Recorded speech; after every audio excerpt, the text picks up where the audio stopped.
All right, so welcome to our October HMIS users meeting for our Orange COC.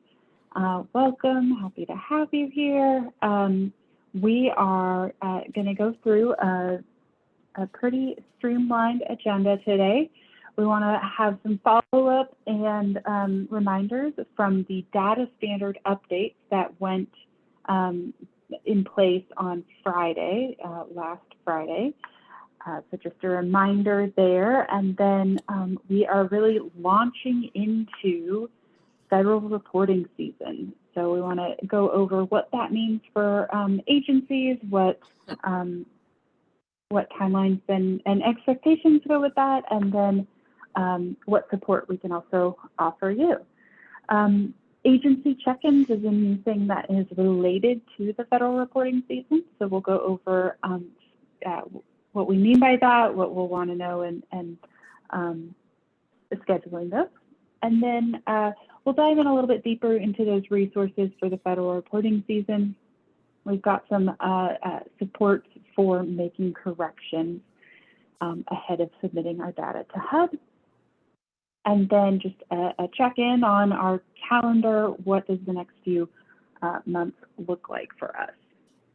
If you have any other questions or want to troubleshoot anything, we can definitely do that. You can either chat that in, as we go through, or we can do that at the end as well. We'll have some time there. So let's get started. So in terms of system updates, we have just that reminder about the fiscal year 2022 HMIS data standard changes. So these are just the summary of the changes that occurred that were actually, implemented and live on our HMIS site last Friday.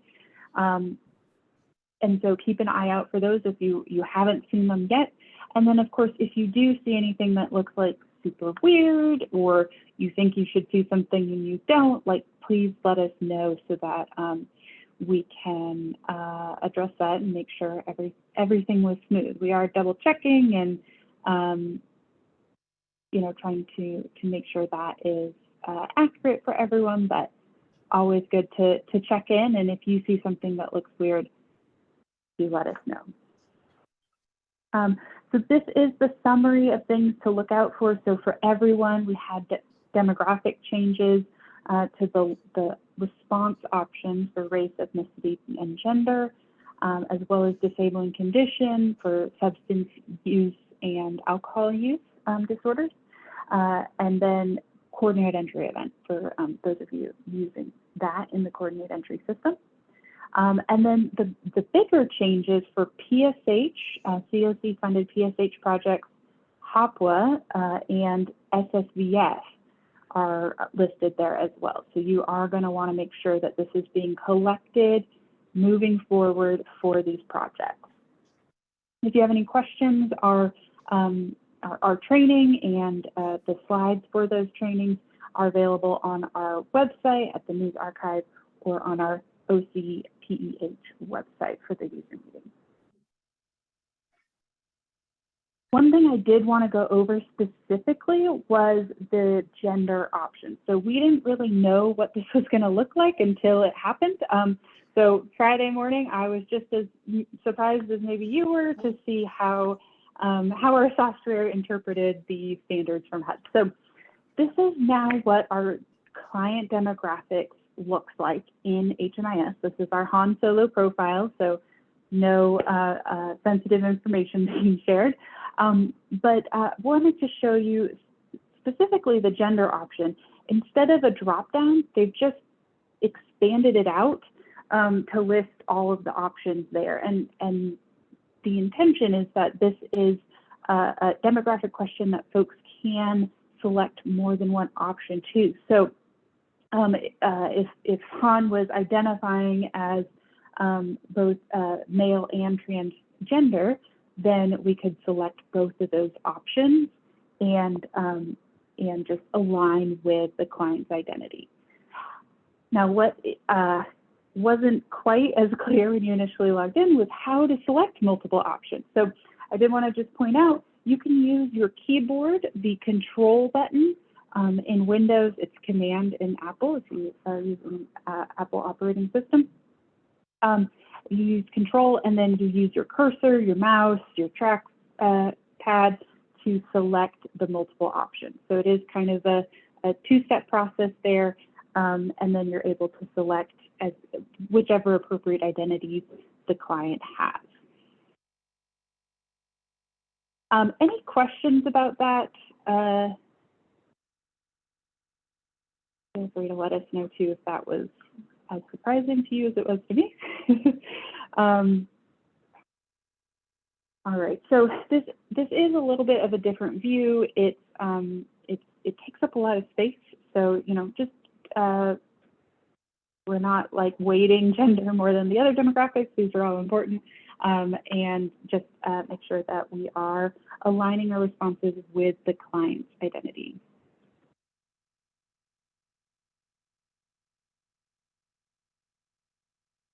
All right. The other part about data standards is, of course, those paper forms. So if you haven't checked already, make sure that your paper forms have the 10/21 October 2021 version date at the bottom, so that you have what you need for this fall. The impact just a reminder about the impact of data standard updates on reporting. So there are some reports that are not updated for our new data standards, and this was done deliberately by our vendor to give folks some transition time. This is the SSVF export, the COC APR, and the ESG paper. These are not up to date yet. They are going to be up to date on October 14th. So it was kind of just a two-part update, and the second part will be complete on October 14th.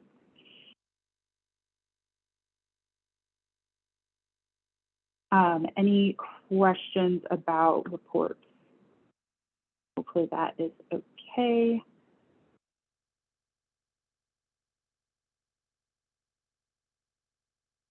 Okay.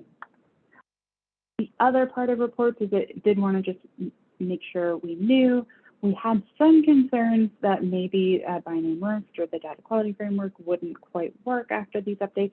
We've run them today. They're great. They seem to be pulling in that info, so that's helpful. They are operational and made that transition, but we are aware that there could be some reports that don't work with these updates, especially in art, those custom reports. So we are working through those to try to double check the likely offenders, so to speak.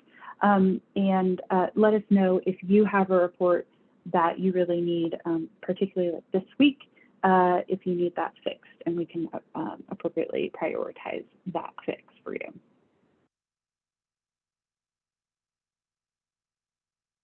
All right. So let's dive into our next agenda item, HUD reporting. We have sometimes in the past looked at reporting seasons by specific reports. And in part, that was because the way HUD had set them up, they were very discrete and separate and at different times of the year. HUD has been making these more interconnected and intersecting and at the same time. So we're just going to be calling the next few months our HUD reporting season, and this is going to cover a few different reports. So first off, there's a little bit of an alphabet soup. I want to make sure we define our terms before we go into what reports we're looking at. So these are the key acronyms that we want to keep in mind. The LSA is the Longitudinal System Analysis. This is a multi-year report that is used to submit the AHAR, the Annual Homelessness Assessment Report. That's what goes to Congress. So that's kind of very high level. That's what our congressional representatives see, and that really is a lot of what they base information for funding off of, right? So we want to make sure that the LSA as a part of the AHAR is accurate and shows our excellent work as well as the gaps that we need potentially more support for. So the LSA and the AHAR are related. And then there's a kind of subset, I would say. It's a separate report to submit, but it is kind of a subset of what the LSA looks like. And that's the system performance measures. We started system performance measures just a few years back in 2015, 2016. And these are the key outcomes that our system as a whole, not as individual providers, but as a whole, how are we performing with delivering services to clients, and specifically ending clients' experience of homelessness, making it rare, brief, and non-recurring. So system performance measures are kind of just a little bit more fine-tuned to those community outcomes, although some of them are included in the LSA, that longitudinal system analysis. And then the last report, that is the last deadline in chronological order, is going to be our HIC and our PIT. The housing inventory count is the HIC, and this again intersects with these other reports. It's referenced in the annual homelessness assessment report, and the inventory count really looks at what's the capacity of our community to serve folks. So that's everything from the number of beds and rooms available in emergency shelter and transitional housing, and the number of like vouchers or slots available in our permanent housing projects like rapid rehousing and permanent supportive housing. Of course, you know, not last but not least, something we can't prepare for until it actually happens is the point in time count. So that is the kind of people side of the housing inventory count. And both of those, the PIT and the HIC, are a one-day reference, a one-day count in January. But again, they are referenced in these other reports, so it's important to keep them in mind as we launch into our HUD reporting season.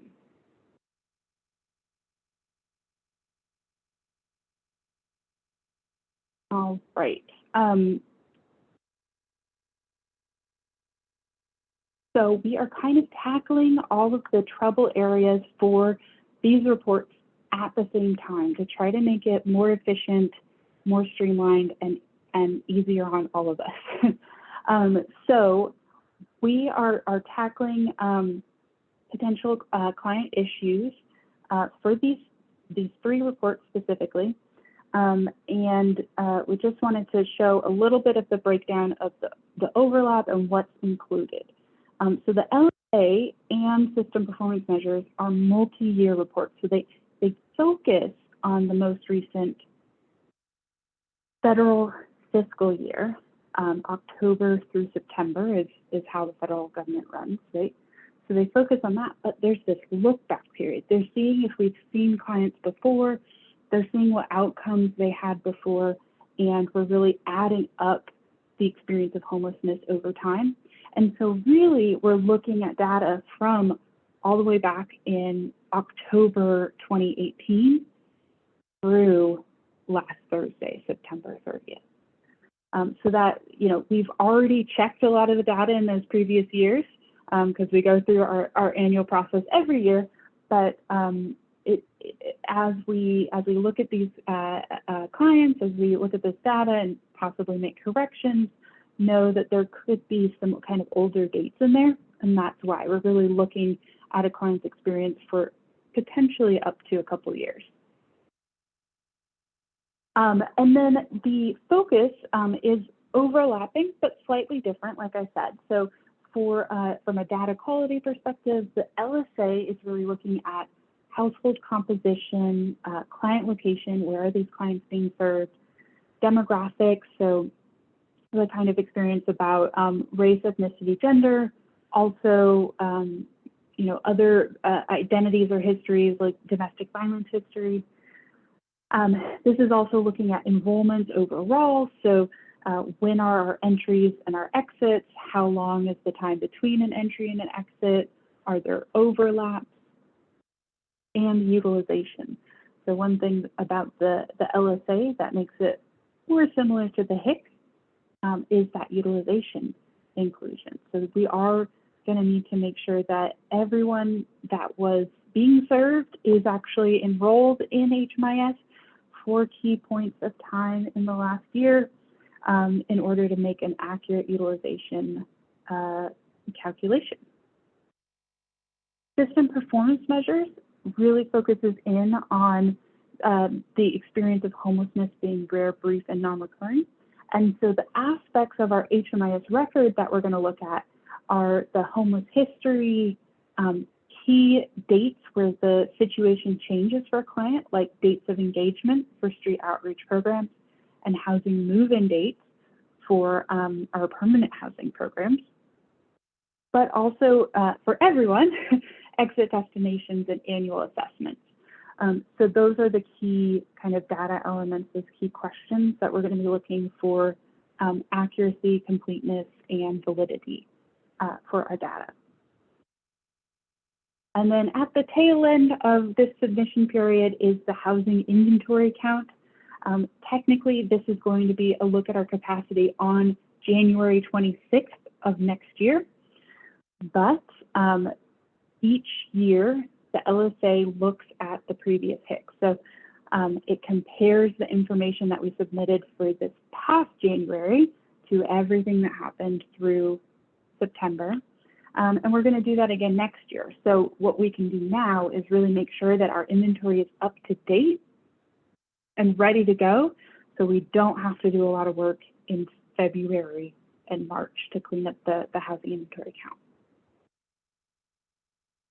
All right, so this is a lot. it's 3 different big reports, but I want to make sure it's it's clear that there's slightly different aspects of this that HUD asks for in our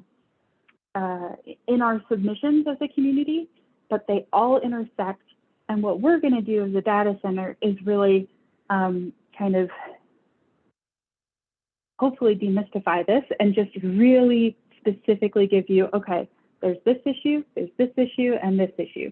You don't necessarily need to know this is specifically for this report or that report, just that we need you to, answer this correction. But it's always helpful to know this is going to Congress, this affects our community and our funding and our stakeholders. And so we want to make sure it's accurate and complete. Just a quick check-in. Does anyone have questions about the time period or what I mean by this data between 10/1/2018 and September 30th? So I'd like to just clarify. So, will y'all be running these reports? Is that what I don't need to do them. You'll run them, but we as a team need to try and get all of our errors corrected before you run these. Am I following that right? Great question. So we are going to deliver to you a list of things we think are a little weird. We want you to check them out and correct them. So we already ran those reports. We're preparing the list of client level corrections, and we're going to send those to you ASAP. Okay, thank you. Yeah, absolutely. All right. Andrea, can I ask a kind of processy question? So really appreciate you running those reports and sending those errors to the providers. Are those things that we typically are reviewing and kind of making those corrections and processing those where there may be conflicting perceptions or inaccuracies in the context of this meeting or in our data and grants meeting, or are those things kind of happening, when providers are off kind of meeting in between our sessions here? Great question. The short answer is yes, all of the above. It should be happening all the time, everywhere, but we know that's not, that's like my ideal world, but we know that doesn't always work great. So as the HMIS lead, we have the responsibility to help our community get these reports into HUD. And so that's why we're going to look specifically at some corrections.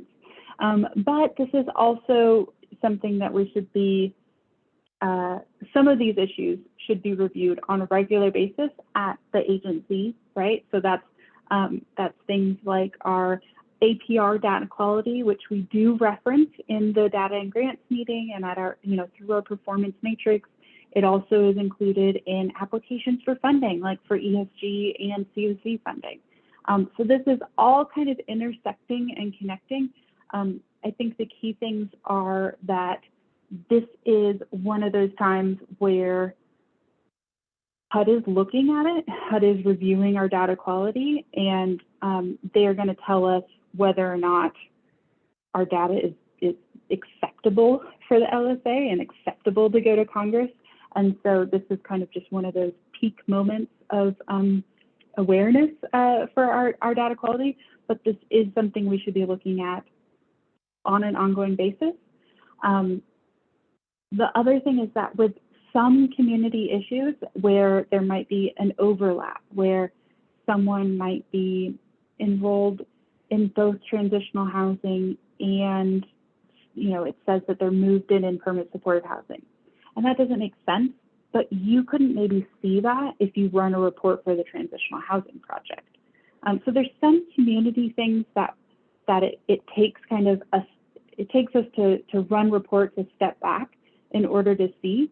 But a lot of this can be corrected on an ongoing basis, and the review at the community level, like the performance matrix, is really important to reducing issues during federal reporting seasons.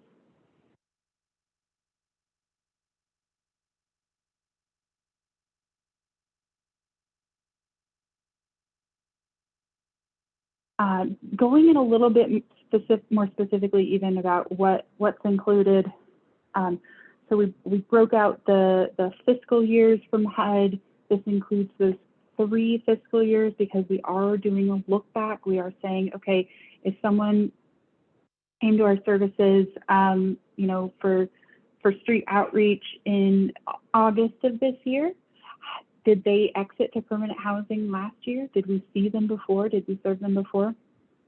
What does that mean about the experience of homelessness in our community? So that's why there's a couple different years that could be pulled in.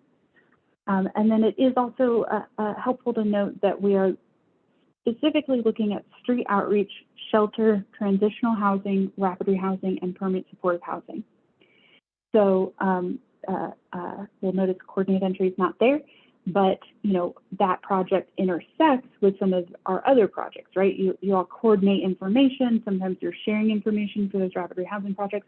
So it is kind of all intersecting, but this is the main project type focus.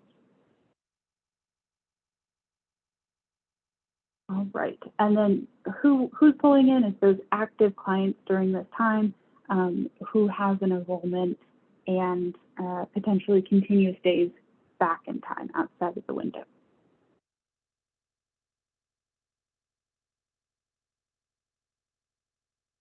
All right, between those 2 aspects, did that answer your question, Rachel? I just want to make sure or highlight what you wanted to highlight. Yes, thank you. Yeah, okay, cool. All right, so let's get into the process a little bit and how we'll actually conduct these corrections. So we are beginning to send you the potential errors this week, today maybe.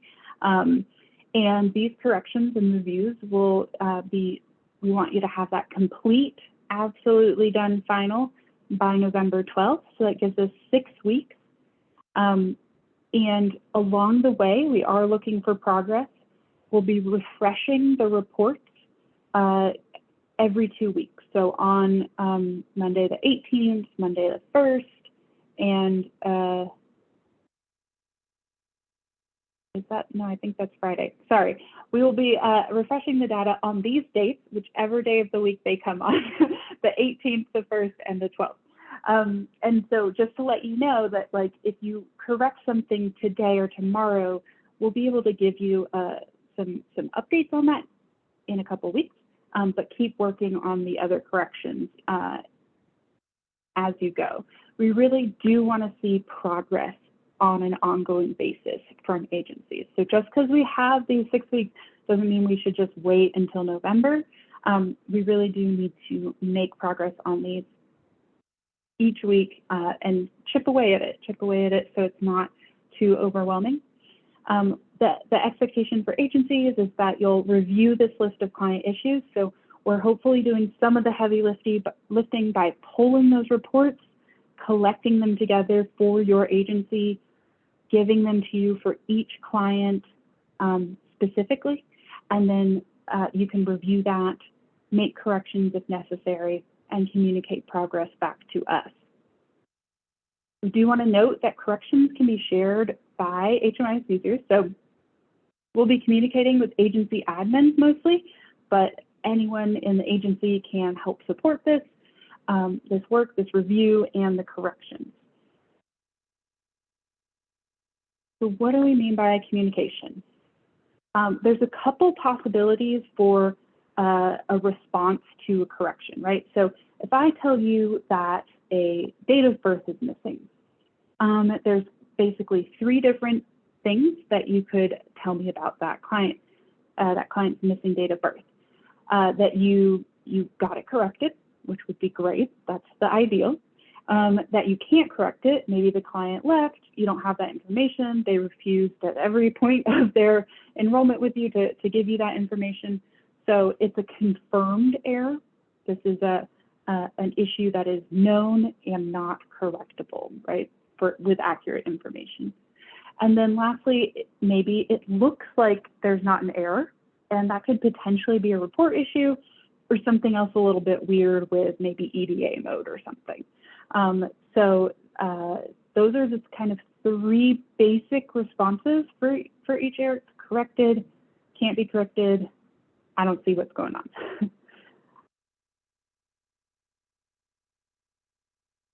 So it's really helpful to be able to hear what has been reviewed and what is like a known issue that will not change. We actually mark that, and maybe your colleagues from last year, when they responded that an issue was confirmed, that the client left and we don't have that information, we saved that information. So this year when we run the reports, you're not going to see some of the exit destination issues from last year because your colleagues already confirmed it. So it pays it forward a little bit if you really communicate those confirmations to us. The other thing to note is that the same way we're asking you to communicate with us, HUD is asking us questions too. So all of these questions that we'll be sending you, it's the same thing that HUD's asking. Why is this data missing? Why is this data overlapping? Why is, what's going on here? Explain this. And so what we're trying to do is get ahead of that and make sure we're not, missing things, that we have the full explanation ready for HUD when they start asking us those questions. And to, just a note on that front, that some internal communication about who's reviewing issues, what the result of that was, can be really helpful. I got a great question in chat. Just to clarify, when we correct errors, do we have to be in backdate mode to the date the info was initially entered? Excellent question, and the answer is yes. If I make a correction, let's see, what we want to do is remember that data moves forward in time in HMIS, and so if I see something missing for a client that entered in January, but I correct the issue for today, it'll still look missing back in January. We have to time travel before we make that correction in order for it to be seen in the system. So first thing you do to log in, and always, and also for corrections, check your EDA mode and check your backdate mode.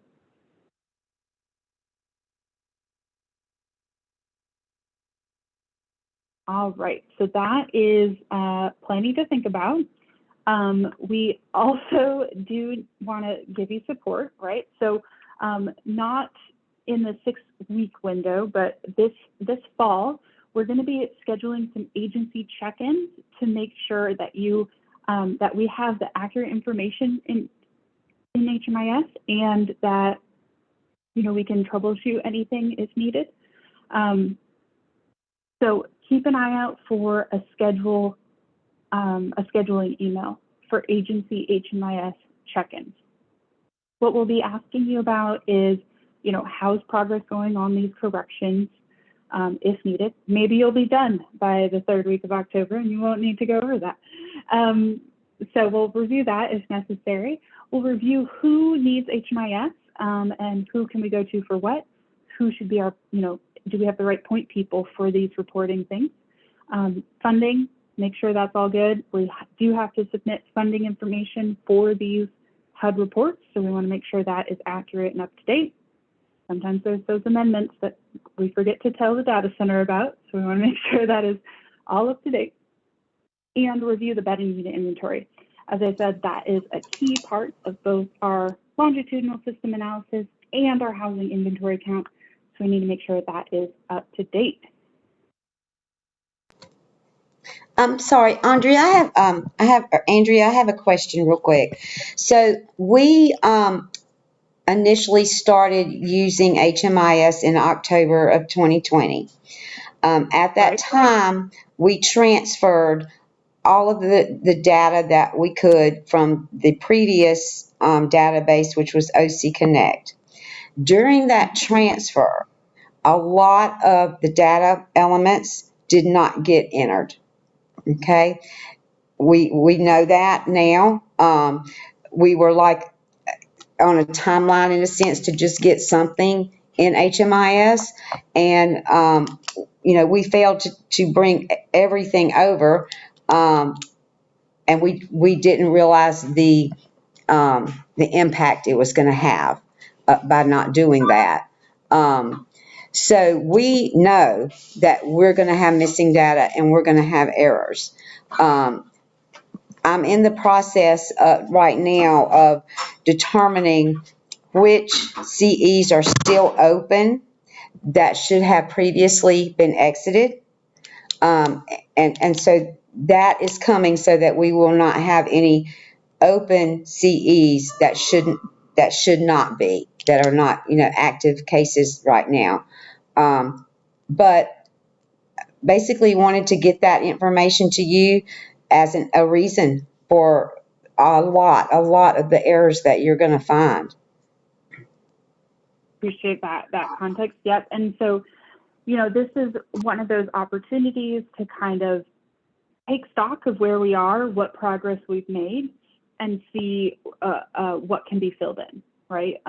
So this will be hopefully a good opportunity to see what has been able to be addressed, see what's left over, and make a strategic plan about, what can we correct, what's out of reach. Right. Okay. Thank you. Yeah. And I will just also mention that coordinated entry specifically is not submitted through these reports. However, you do have a grant APR due coming up. So this is still important to you, and then also the impact within your program for those rapid rehousing projects.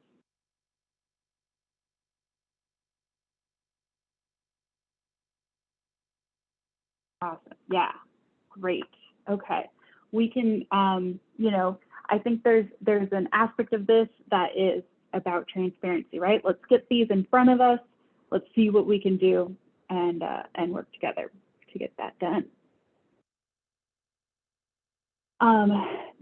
For the check-ins, I think this will also be really helpful to that comment about there's different situations going on in different agencies, right? You've got different workflow practices, different personnel changes that can definitely have an impact, and so that gives us some time to really, talk one-on-one and think strategically about how does HMIS align with what you have going on, what services you are providing. And in terms of users and roles, are we including everyone that needs to be at the table in the conversation? That can sometimes, you know, you can have new folks that slip by, and we want to make sure we round up everyone that should be included. So just, we will be doing this for all HMIS participating agencies. Watch out for that, an email to schedule. And so we'll take place, this will take place between October and December. We don't think we can do everyone, you know, by Thanksgiving, but we'll try to get as much done as possible. And if we miss you, if we don't get your preference on scheduling, then we will schedule one for you and invite you to that. So just keep an eye out for that email. All right, let me pause here. We've had some good questions about the process. Are there any other questions about the how and why sort of aspect of this?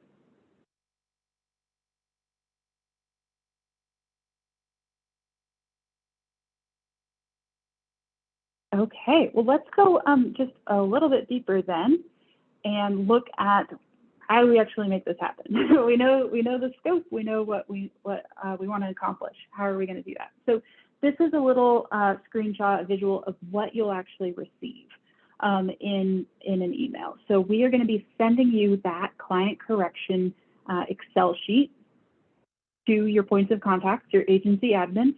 And what this is going to include is red flags.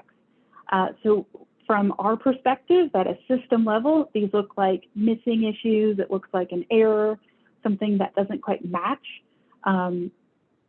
But we, you know, you will know best whether this is an error or not, or whether it's correctable or not. So that's why we're coming to you with this list and asking if this can be corrected or not. And what can be really helpful is if you make a kind of a mark of a result in this sheet. That way it's just, hopefully it's easy for you to go down the list. And then also you can just send it back to us. No need to kind of summarize everything if you take notes in here. So just an option for you. On this sheet, you'll see there's a couple key columns I want to just overview really quickly. The first one is going to be the data quality flag type. This is what kind of error are we talking about? What kind of flag are we talking about? Is this a relationship to head of household issue? Is it a disability error? Is it a social security number issue? So these specify different issues that have been caught by our system level reports. And then we have the specific client identified that is flagging for this, the project name, and here I'm just using this as an example file. So in here it would say your actual HMIS project name.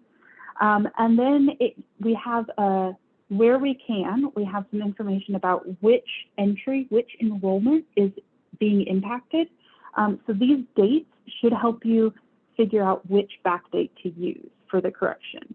This is like, where should you be looking for this issue? So for this first client, the relationship to head of household issue, I could go back and, you know, even if this client has a couple entries, I could try to focus in on the 3/30 date and go into that start to figure out what's happening, why is this missing. The next column is either the exit date for the client or the annual assessment date. Just because that date, the impacted date, can sometimes be, if it's a missing annual, that would be the annual. If it's a missing exit destination, that would be the exit date. So this date in column H will just be, or it might not always be column H, but this column will be what you, just another reference point for which enrollment the client issue is being flagged for. And then number of days, that refers to the a couple different specific errors. So if there's a really long stayer, someone who's been enrolled in HMIS for 10 years, and we think that's not accurate, then this is the number of days for that long stayer enrollment. On kind of the opposite side, if we see a returned homelessness within 7 days, we think that's not accurate either. If we think they went to a permanent housing destination, but they showed up for services again in under a week, that wasn't a permanent housing destination. So we shouldn't be penalized for that. It was just a miscategorization there. So that number of days will refer to those specific issues. And then, as I said, those notes, that notes area, that may provide just a couple, some other observations we had, or provide a space for you to respond and say, yep, check, check. We reviewed this issue. All right, I see a question that I wanted to.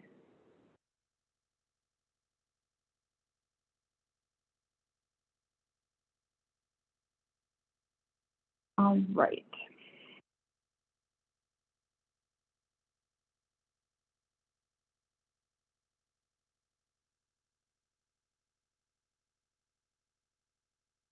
And let's see, let's take just a quick look here. This is just a look at the Excel sheet that you can kind of find. So I do want to just review a couple things. One, if in the additional notes section, there's not like a strictness about this. I just really want to encourage us to think about communicating through this sheet, because it can make a big difference if we know, okay, client 1012191 is good to go on all of these errors. And we can check for that in the next report poll. So this additional notes section can be really helpful. There are a couple strategies you can use for reviewing this. So I do want to make sure we know a couple skills in Excel, how to filter and how to sort. So first, how to filter. What you do is you highlight the top row, the header row. So you got to click on this number 1 row. And then you're going to find the icon with the funnel, the A to Z funnel, and you can select filter there. Okay, now we've got these arrows popping up on our columns, and this is such a powerful tool. If I want to only look at a specific kind of error, I can do that by clicking on the arrow and selecting whichever error I want. So if I know that I've got some socials that I can update, I could select that and get all my IDs that have those missing socials and focus in on that error. On the other hand, if you wanted to not look at socials, you could unselect social and leave everything else. And then you could know, okay, I have this information available. I know my relationships to head of household and my disabling conditions, so that could help. Another way to use this would be for EDA mode. If you're going to do corrections for one project at a time, maybe it's helpful to filter by the provider column so that you only have your project A, for example, corrections that are here. So then you could go through these clients and you know, okay, I'm doing EDA mode for project A. I'm going to do all these corrections first and then not, or split it up to different staff, right? So filter can be a really helpful tool for just navigating and kind of prioritizing which issues to start with first. The other thing that can be helpful is sort. In particular, I find this helpful for client ID because I want all of the issues for Joe in a row. So you can use this arrow button and then you go sort smallest to largest. And now every issue for 187,322 is right there. And so I can do that all at the same time.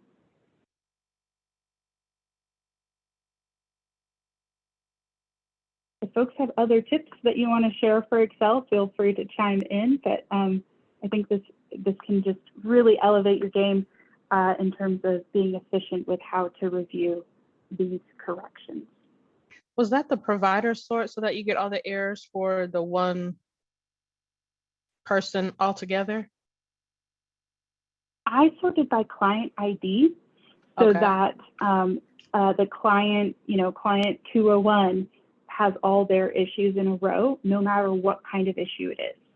But you could also sort by provider if you wanted to get those in order. It just depends on how you want to approach it. If you want to get real fancy, you can do multiple levels of sorting on the custom sort option. But yeah, it's okay. We don't have to do that. We can sort one at a time. Yeah. This sorting client ID will get you real far. Yep. All right. Cool. Well, let's come back here. All right. So we're giving you specific issues to take a look at that are flagging, but the help, there's some more help. So we've got a couple different resources for how to correct this. First off, we've got a kind of comprehensive correction guide where if, depending on the type of flag that was in your correction sheet, you can look that up in this PDF guide and go right to the directions to correct that. So for example, if I had an EDA and backdate mode issue where I know this client was entered for the wrong project, then, or the wrong date, like we said before, then I could go to this section and we have the instructions here. So you want to make sure you identify what your default EDA is, and it has some screenshots to help us. There is some links to our other resources, but there's also those step-by-step instructions in the guide. Another example is for data quality, like missing demographics, missing homeless history. So if anything is labeled as missing, then you can go to this section and we have some reminders about where to find this, what the impact is, and how to go through that. So you check your EDA, you set your back date, and then you go to the client profile tab, then you can go to the client entry exit tab and the start pencil, and follow along there. So this guide will be emailed to you with those corrections, so it'll be right there in that same email. It is also on our website now, the training portion. Let me just send that to us. Under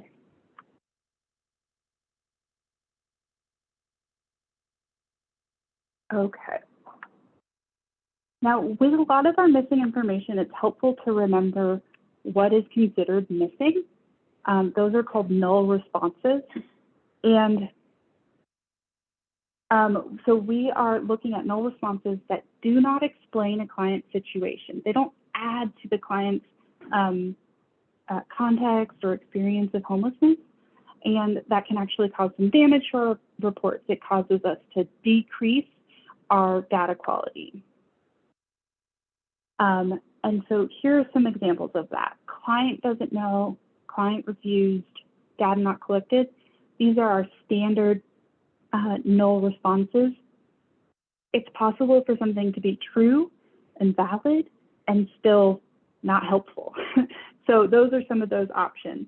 The other ones that you might see a lot of is no exit interview completed or other. Again, you know, if someone disappears from your project and you can't give them an exit interview, then that's real, but we want to double check if there's more information, because exit destination is a clear, it's a really important part, and it's a challenging piece of data to get sometimes. So every little bit helps in terms of correcting that missing data. We will also flag other responses, rarely valid because there's so many other options to choose from. Particularly for exit destination, there's 31 different options. There's got to be a better place that's a little bit more specific for where the client went to sleep that night. And, you know, we want to emphasize that, we want to emphasize that client rights matter. Clients do have the right to refuse or to not know their information, but we want to minimize that. So we want to build trust with clients. We want to, you know, come back to them if there's missing information and they're still enrolled, and just try to minimize the amount of missing data. Got a question here. Are there any null responses that are better than others? Good question. So these will all be flags on your corrections list, but I would say that the data not collected is the my least favorite. I don't know if that's the right way to talk about it. This means that we just like forgot to ask. We should always be asking. You know, we should always be giving the client an opportunity. HUD expects us to give the client an opportunity to respond. So data not collected is really one of those like no situations. Some of my colleagues will be like, no, come on, you gotta come up with that. So yeah, data not collected. And I would want to also avoid. say, I would also say that you would want that to line up with what the reality was, right? If the reality was that you didn't even do an exit interview, then you would choose no exit interview completed over data not collected, because that's the reality, right? Same thing with the client doesn't know or client refused. If they said they don't know, you wouldn't select client refused because they said they didn't know, right? So you would want, even though they're nulls, you would pick the one that best lines up with what happened in reality. And if you forgot to ask, totally, if you did an exit interview, but you forgot to ask, that's where that data not collected comes in, right? But if you didn't even do an exit interview, if they left without even you talking to them at the shelter, that would be the no exit interview completed. So none of them are fantastic and they don't give us really great information, but you do want that to line up as best as possible with what happens in reality. Yep. And yep, absolutely, ma'am. Couldn't have said it better.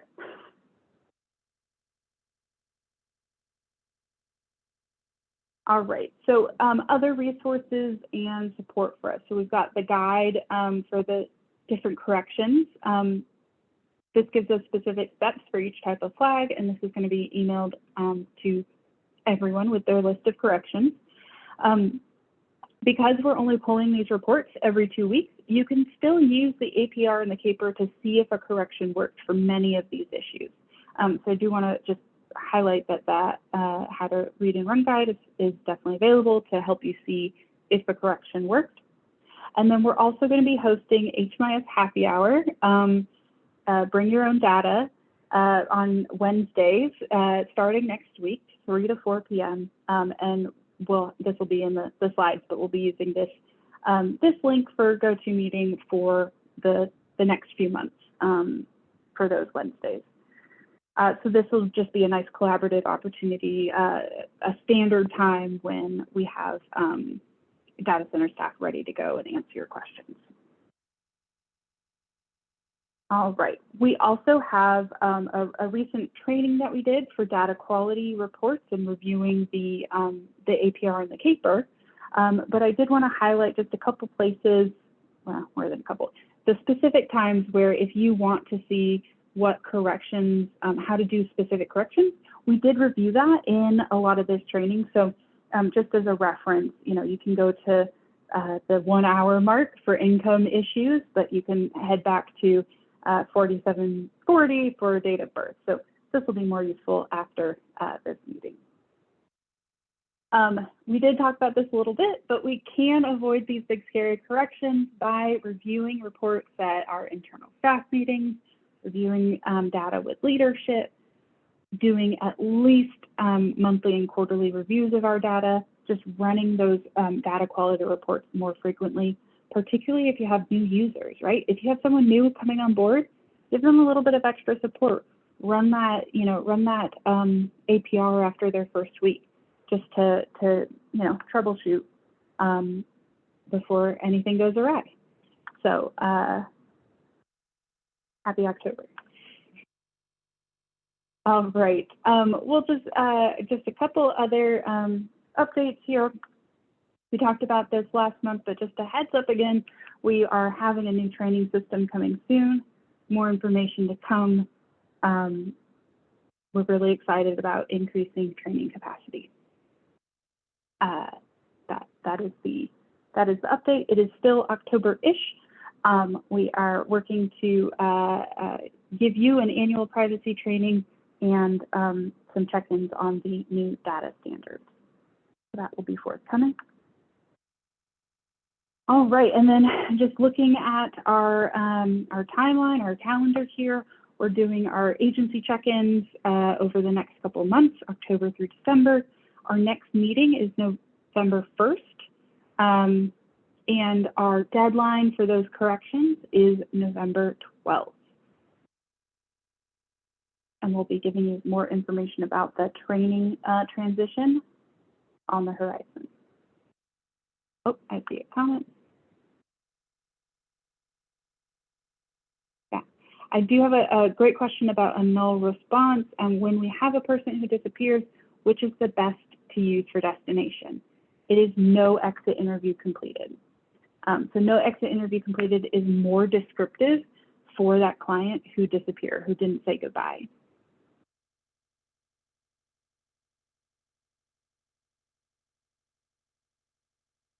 All right, well, if you do have any questions, please reach out to us at helpdesk, hmis@ncch.org, and we'll be reaching out to you shortly this week with those corrections to start. All right, any last questions or things you want to view? Make sure you know what to do.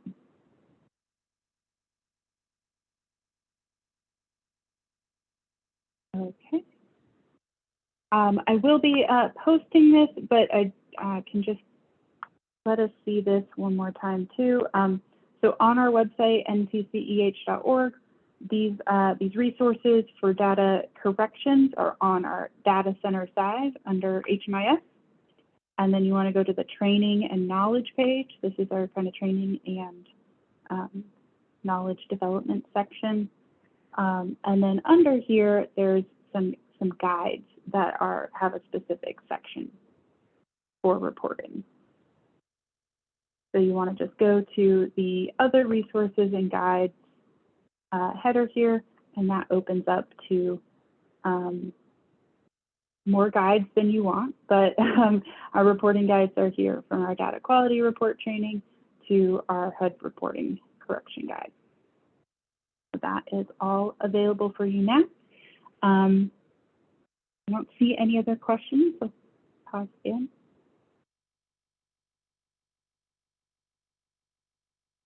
All right, we'll really appreciate your time. We are right at 4:30. I'll stop the recording now. Thanks so much for joining us today.